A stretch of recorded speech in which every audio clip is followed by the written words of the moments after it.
Hello my dear students, welcome to Daarideepa YouTube channel. So finally ಇಷ್ಟು ದಿನದ ಒಂದು preparation ಆದಮೇಲೆ ಇವತ್ತು ಎಲ್ಲರೂ ನೀಟ್ ಎಕ್ಸಾಮನ್ನು ನಿಮ್ಮ ಬೆಸ್ಟ್ ಆಫ್ ದ ಎಬಿಲಿಟಿಗೆ ಬರೆದು ಬಂದಿದ್ದೀರಾ.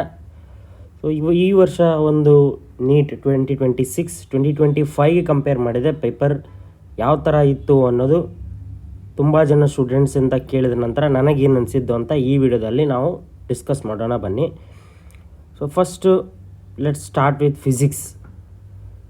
ದಿಸ್ ಇಯರ್ 2026ಗೆ ಕಂಪೇರ್ ಮಾಡಿ 2025ಗೆ ಯೂಶ್ವಲಿ ಸ್ಟೂಡೆಂಟ್ಸ್ ಎಲ್ಲರಿಗೂ physics compare to chemistry and biology tough ಅಂತ ಅನಿಸುತ್ತೆ. ಸೊ ಕಂಪೇರ್ ಟು 2025 ಈ ವರ್ಷ ಹೇಳೋದಾದರೆ ಹಾರ್ಡ್ ಅಂತ ಕನ್ಸಿಡರ್ ಮಾಡ್ಬೋದು, but not as hard as 2025 ನಿಮ್ಗೆ ಗೊತ್ತಿರೋದಾದರೆ ಅರೌಂಡ್ 45 ಕ್ವಶನ್ಸಲ್ಲಿ some 20 questions the level of JEE ಲೆವೆಲಿಂದ ಕ್ವಶನ್ಸ್ ಬಂದಿತ್ತು. ಸೊ ತುಂಬ ಟಫ್ ಆಗಿತ್ತು ಕ್ವಶನ್ನು. ಇದೇ ಫ್ಯಾಕ್ಟರ್ ಎಕ್ಸ್ ಫ್ಯಾಕ್ಟರ್ ಆಗಿ ವರ್ಕ್ ಮಾಡಿ ಇಡೀ ಪೇಪರನ್ನು ಹೈ ಟಫ್ ಆಗಿ ಕಂಪೇರ್ ಮಾಡಲಿಕ್ಕೆ ಹೆಲ್ಪ್ ಮಾಡಿತ್ತು. ಸೊ ಆದ್ದರಿಂದ ಕಟ್ ಆಫ್ ಡ್ರಾಪ್ ಆಗಿತ್ತು. ಅದರಿಂದ ಲಾಸ್ಟ್ ಇಯರ್ ಫಿಸಿಕ್ಸ್ ತುಂಬ ಹಾರ್ಡ್ ಇತ್ತು ಅಂತ ಕನ್ಸಿಡರ್ ಮಾಡಲಾಗಿತ್ತು. ಬಟ್ ಈ ಇಯರ್ ಆ ಥರ ಯಾವುದೇ ಸರ್ಪ್ರೈಸ್ ಫ್ಯಾಕ್ಟರ್ನ ಕೊಟ್ಟಿಲ್ಲ. NTA ನಾರ್ಮಲಾಗಿ ಎಷ್ಟು ಹಾರ್ಡ್ ಇರಬೇಕು ಅಷ್ಟೇ ಹಾರ್ಡ್ ಇದೆ. ಸೊ ಲಾಸ್ಟ್ ಇಯರ್ ಹತ್ರ ಹಾರ್ಡ್ ಇದ್ದಂಗಿಲ್ಲ. ಸೊ ಅದೊಂದು ಚೇಂಜಸ್ ಆಗಿದೆ ಈ ವರ್ಷ. ಮತ್ತು ಕೆಮಿಸ್ಟ್ರಿಯಲ್ಲಿ ಮಾತಾಡೋದಾದರೆ ಸೇಮ್ ಆ್ಯಸ್ 2025 ತುಂಬ ಜನ ಹೇಳ್ತಿರೋದು ಅದೇ ಥರ ಮಾಡ್ರೇಟ್ ಇತ್ತು ಅಂತ ಹೇಳ್ತಿದ್ದಾರೆ. So let's consider chemistry as 2026 moderate ಅಂತಲೇ ಕನ್ಸಿಡರ್ ಮಾಡೋಣ. ಮತ್ತು ಬಯಾಲಜಿಯನ್ನು ಮಾತಾಡೋದಕ್ಕಾದರೆ ಸೇಮ್ ಆ್ಯಸ್ ಲಾಸ್ಟ್ ಇಯರ್ ಈಸಿನೇ ಬಂದಿತ್ತು ಅಂತ ಹೇಳ್ತಿದ್ದಾರೆ. ಬಟ್ ಇಲ್ಲೊಂದು ಫ್ಯಾಕ್ಟರ್ ಆ್ಯಡ್ ಆಗಿದೆ. ಅದೇನೆಂದರೆ ತುಂಬ ಲೆಂದಿ ಇತ್ತು ಅಂತ ಹೇಳ್ತಿದ್ದಾರೆ. ನಿಮ್ಗೆ ಗೊತ್ತಿರೋ ಹಾಗೆ ತುಂಬ ಮ್ಯಾಕ್ಸಿಮಮ್ ಸ್ಟೂಡೆಂಟ್ಸ್ ಏನಾಗುತ್ತೆ ಅಂದರೆ they start from biology section. So if the paper is lengthy ಅವರಿಗೆ ಕೆಮಿಸ್ಟ್ರಿ ಮತ್ತು ಫಿಸಿಕ್ಸನ್ನ ಸಾಲ್ವ್ ಮಾಡಲಿಕ್ಕೆ ಟೈಮ್ ಕಡಿಮೆ ಸಿಗುತ್ತೆ. ಆದ್ದರಿಂದ ಅವ್ರ score chemistry and physics also ಕಡಿಮೆ ಬರೋವಂಥ ಚಾನ್ಸಸ್ ಇರುತ್ತೆ. ಇದು ಒಂದೇ ಪೇಪರಲ್ಲಿ ಸ್ವಲ್ಪ ಪ್ರಾಬ್ಲಮ್ ಇರೋ ಒಂದು ಸೆಕ್ಷನ್ ಅಂದರೆ ಬಯಾಲಜಿಯಲ್ಲಿ ಈಸಿ ಇತ್ತು. ಆಲ್ ದ ಲೈನ್ಸ್ ಎಲ್ಲ ಕ್ವಶನ್ಸ್ NCERT ಲೈನ್ಸಿಂದ ಬಂದಿತ್ತು. Out of the NCERT questions ಯಾವುದೂ ಬಂದಿದ್ದಿಲ್ಲ ಅಂತ ಸ್ಟೂಡೆಂಟ್ಸ್ ಹೇಳಿದ್ರು. ಬಟ್ ಟೈಮ್ ಕನ್ಸ್ಯೂಮಿಂಗ್ ಇತ್ತು. ತುಂಬ ಓದಿ ಆನ್ಸರ್ ಮಾಡಬೇಕಾಗಿರೋದ್ರಿಂದ ಇಲ್ಲಿ ಜಾಸ್ತಿ ಟೈಮನ್ನು ಕನ್ಸ್ಯೂಮ್ ಮಾಡ್ತು ಬಯಾಲಜಿ ಸೆಕ್ಷನ್ ಅನ್ನೋದು ತುಂಬ ಜನ ಸ್ಟೂಡೆಂಟ್ಸ್ ಹೇಳ್ತಿರೋ ಹಾಗೆ ಇದೆ. ಸೊ ಫೈನಲಿಯಾಗಿ ಹೇಳಬೇಕಾದ್ರೆ 2025 ವೆರಿ ಹಾರ್ಡ್ ಪೇಪರ್ ಬಂದಿತ್ತು because of the factor of physics. But ಈ ವರ್ಷ compare to last year this is moderate paper ಅಂತ ನನಗೆ ಅನ್ನಿಸ್ತಿದೆ. ಸೊ ಆದ್ದರಿಂದ ಲಾಸ್ಟ್ ಇಯರ್ ಯಾವುದು ಎಷ್ಟು ಕಟ್ ಆಫ್ ಬಂದಿತ್ತಲ್ಲ ಅದರಿಂದ ಇನ್ನೂ ಕಟ್ ಆಫ್ ಬಗ್ಗೆ ಏನು ಹೇಳೋಕ್ಕಾಗೋದಿಲ್ಲ.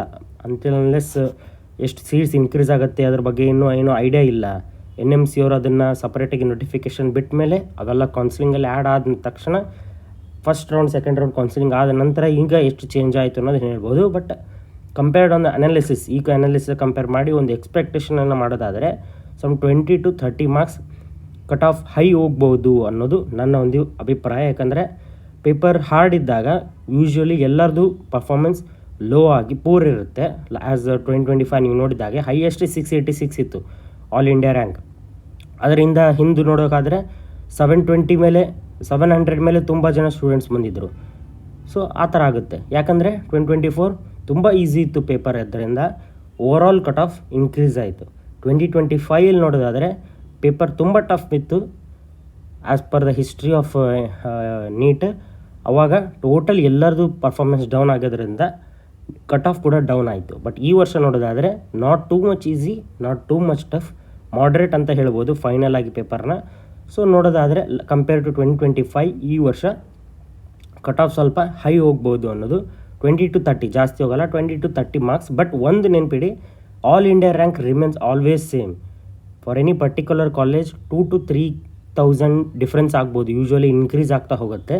ಬಟ್ ಅದೇನು ಅಷ್ಟು ಒಮ್ಮೆಟ್ಟಿಗೆ ಚೇಂಜ್ ಆಗಲ್ಲ. 2,000 to 3,000, 3,000 to 4,000 ಗೌರ್ಮೆಂಟ್ ಅವ್ರ ಪ್ರೈವೇಟ್ ಕಾಲೇಜಸಲ್ಲಿ ಚೇಂಜ್ ಆಗ್ತಾ ಇರುತ್ತೆ. ಫಾರ್ ಎಕ್ಸಾಂಪಲ್ ಒಂದು ಕಾಲೇಜು ಲಾಸ್ಟ್ ಇಯರ್ 83,000 ರ್ಯಾಂಕಿಗೆ ಸಿಕ್ಕಿದೆ ಅಂದರೆ ಈ ವರ್ಷ ಅದು 81,000 ಅಥವಾ 80,000 ರ್ಯಾಂಕಿಗೆ ಸಿಗುತ್ತೆ. ಮ್ಯಾಕ್ಸಿಮಮ್ ಅಂದರೆ 79,000 ಸಿಗ್ಬೋದು.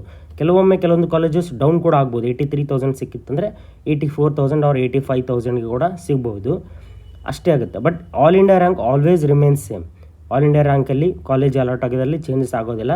ಬಟ್ ಸಿನ್ಸ್ ಪೇಪರ್ ಡೌನ್ ಆಗೋದು, ಲೆವೆಲ್ ಆಫ್ ಕ್ವಶನ್ಸ್ ಹೈ ಆಗೋದು ಲೋ ಆಗೋದು ಇರೋದ್ರಿಂದ ನಂಬರ್ ಆಫ್ ಮಾರ್ಕ್ಸಲ್ಲಿ ತುಂಬ ಏರುಪೇರು ಆಗೋ ಚಾನ್ಸಸ್ ಇರುತ್ತೆ.